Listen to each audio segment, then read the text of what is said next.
Welcome to another Lap of the World how-to video. This series aims to consolidate some of the practical information that you might want to know if you plan to visit a track yourself, as well as picking up some of the details that hit the cutting room floor when I put together the more vlog-ish track feature presentations. In that context, and without further ado, let's explore how to Waterford Hills. Waterford Hills road racing circuit is the oldest road course in Michigan. Indeed, dating back to 1958, only a small handful of tracks can claim a longer history in North America. This compact circuit is draped across the back lot of the Oakland County Sportsman's Club in Clarkston, Michigan, just north of Pontiac. If you've never been to Waterford Hills, or if you haven't been in a few years, note that the track was just repaved mid-2019, and as of my visit in mid-2020 was still pristine. So it's a great time to drive this circuit at its best. The vast majority of track days and races I found at Waterford Hills are hosted and facilitated by the track itself and its parent club. Other options at this time appear to include the Rally Sport region of the Porsche Club of America and Trackalicious. Waterford Hills refers to their HPDE style events as Open Track Days, or OTD for short, and information about them is available on the track website. Link in the description. Yeah, here's the address. Plug it in your phone. Slight addendum this time. Unlike most directions given by a southerner, don't worry, if you hit the gravel road, you're probably still headed the right way. Both the entry roads to the Sportsman's Club and therefore the track are hard-packed, but not a finished surface per se. Something to keep in mind, but nothing that should be an issue unless you have gone full hot boy with your stance, at which point you probably aren't headed to a racetrack anyway. Travel-wise, coming from the south, I switched off of I-75 and onto Highway 23 at Toledo, and then Highway 59 into Waterford Hills. This avoided downtown Detroit, and road quality was adequate to decent over that detour. Given its suburban location, you'll find no shortage of lodging within easy distance of the track.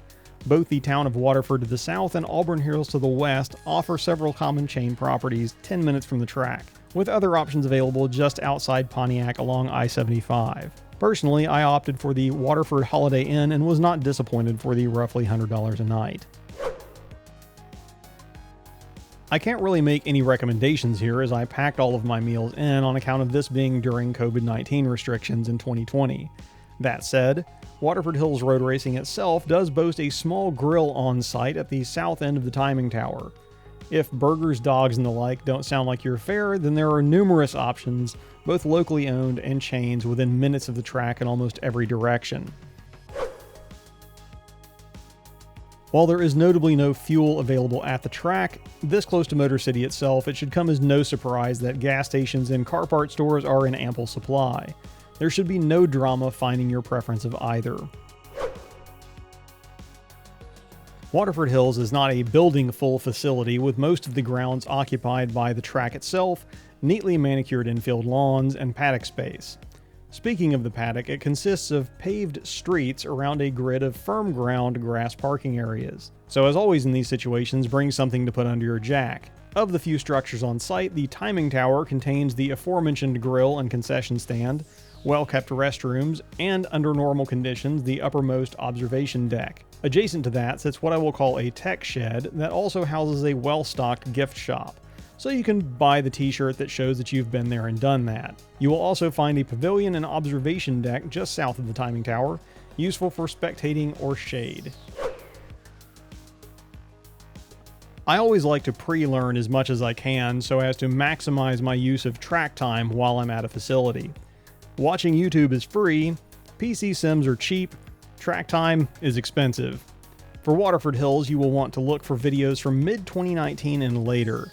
That accounts for things looking a bit differently after the repave.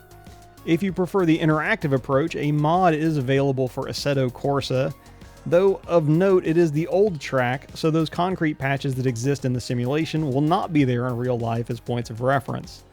Links to my own Just the Laps video from 2020 and the Assetto Corsa mod are in the description below. Now onto the track itself.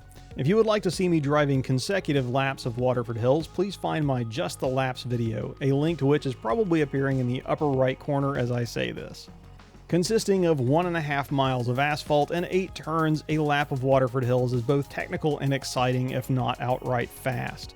In my stock motor NSX on street tires, I saw top speeds just a sneeze over 100 miles an hour, with the slowest turn taken around 40. Given the relatively low speeds, Waterford Hills is not likely to stress your brakes. It will, however, flog your tires like few other circuits. The surface is not abrasive, but your steering wheel is rarely straight and several of the turns are lengthy. The first third of your lap involves what I would call impactful elevation and camber changes, as well as one blind element, whereas the last 2/3 of the lap are essentially level, with a mix of constant closing and open radius turns, with a little wiggle of an ass section thrown in for good measure. Of the two straights, only one is actually straight, with the start-finish section acting more as a short chute between the exit to turn 8, the aptly named swamp turn, and your bonsai entry to turn 1. That first bend, named Gulch Turn, is one that you will definitely want to warm up to, as it drops away and at least to me felt a little off camber. It's worth noting at this point that Waterford Hills has decent runoff areas, especially considering its compact layout. However, there are definitely things to hit if you do get it wrong enough. I fortunately did not perform any first-hand tests, but my impression was that the track would probably give you the first mistake, but if you compounded that mistake by, say, trying to brake or steer too much if you've put two wheels off, then things could go poorly. I would advise again warming up to your entry to turn 1, your level of traction coming out of turn 3 and through 4, leave yourself some grip to spare coming out of turn 5 onto the back straight. The biggest wall you've ever seen sits only a few yards off the left exit curb. And mind again your exit to turn 8. I never quite came out of swamp turn flat, and there was specific caution in the driver's meeting about what not to do if you put two off on the exit. Other notes on the track: most of the inside curbing is probably not something you'd really want to use without a very compliant setup, though most exit curbs are about as friendly as you'd expect them to be. Lastly, getting on the track in the first place is a little different here. There is not much of a blend lane at pit out, so you pull up to a launch area and wait for a signal from the start-finish stand. When the flagman waves you out, it's advisable that you use the spurs a little bit so as not to miss the gap he's picked for you. Given its relatively residential location, it should come as no surprise that Waterford Hills institutes a sound policy for its open track days. As of 2020, the rule is that your car must be equipped with a commercially available muffler and not exceed 75 decibels at the property line. As of my visit, the sound station was, I believe, along the back straight, though that could change. My NSX, for reference, isn't exactly quiet, but it does have high-flow catalytic converters and a new-ish ARC DTS tailpipe. I drew no disparaging looks or black flags. Getting into the track and to your paddock space at Waterford Hills is a little different to what I have typically seen. Arriving at the track, you will stop and sign in at the gate here. At that point, you may or may not be assigned a grid space and handed a highlighted map. Map in hand, you can proceed to your grid space, unload your car, check into the event at the tech shed, and then put your car in line for tech. They do a proper tire kicking at Waterford Hills, so make sure you aren't holding the line up by not having your helmet, having junk in your trunk, etc. They also do actually take attendance at the driver's meeting, so if you're one who likes to blow that off in favor of coffee or sleeping in, expect to lose some track time. The weather can still get hot in a Michigan summer, and shade is at a premium in the infield, found almost exclusively under the pavilion just south of the tower. Consider bringing your own canopy, as I could see that space getting crowded quickly at a more well-attended event, sans social restrictions. Notable facility absences include garages, and being a seasonal track, don't expect to find respite in any large numbers in heated or air-conditioned spaces. Lastly, do yourself a favor and do some reading about Waterford Hills. If you at all appreciate motor racing history, you'll be entertained. Thank you then for watching How To Waterford Hills.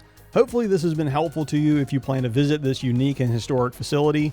Thanks again to the management, workers, and volunteers at Waterford Hills for making my own experience there fun and stress-free.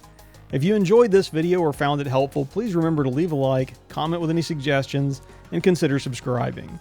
Until next time, I'm Richard, this is Lap of the World, and I will see you in the next video, if not at the track.